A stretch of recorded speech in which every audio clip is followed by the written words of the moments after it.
Iš pašaukimo ateina tai, kad tu nelauki atsakymo, o pats esi tas atsakymas. Tvirtina Petronėlės Kubrienės vardo metų socialinio darbuotojo premijos laureatė, Klaipėdos rajono paramos šeimai centro socialinė darbuotoja Zosė Stonienė. Ji džiaugiasi, kad pasirinko būtent socialinį darbą ir sako, kad jai labai svarbu mylėti tai, ką daro. Džiaugsmai turbūt, kai pamatai, kad gali kažkom padėti žmogui. Ir tas padėjimas, žinot, socialiniam darbe būna, sako, neduok žuvį, duok meškerę. Skamba gal jau taip nuvalkiotai, bet iš tikrųjų tai labai daug reiškia socialiniam darbe, kai gali su kažkokiam savo, ar tai pokalbį, informaciją žmogui pagelbėti, toliau judėti į priekį. Tai nėra momentiniai kažkokie ir turbūt tas pasitenkinimas ir reikalingumo jausmas, kad irgi tai, ką tu žinai, daliniesi, tai kažkam yra gyvenimas. Zosė Stonienė jaučiasi dėkinga visoms įstaigoms ir jų vadovams, kurie ją priėmė ir padėjo augti kaip žmogui ir specialistei. O dabar savo žiniomis ir patirtimi ji dalijasi su kitais.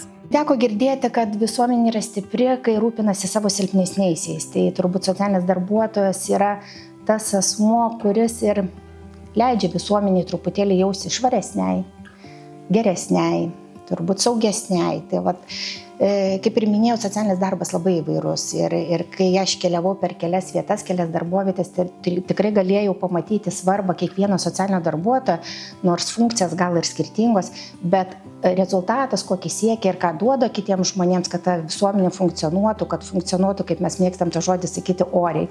Tai iš tikrųjų yra didžiulis įdirbis. Premijos laureatė vykdo bendruomeninių šeimos namų funkcijas, koordinuoja savanorių veiklą, organizuoja ir veda socialinių įgūdžių užsiėmimus vaikų ir paauglių grupėms, taip pat savitarpio pagalbos grupėms, organizuoja tėvystės mokymus. O paklausta, kokios savybės yra reikalingos socialiniam darbuotojui, premijos laureatė pabrėžė, kad tai žmogiškumas. Tame žodį labai daug slypi. Tai yra ir empatijos jausmas, ir teisingumo jausmas, kartais ir to reikia ir griežtumo, kartais žmogui irgi pasakyti, kad galbūt jau laikas kreiptis kažkokiai paslaugai, pagalbai ir kažkaip sureaguoti. Metų socialinio darbuotojo įvertinimas Zosei Stonieniai labai svarbus.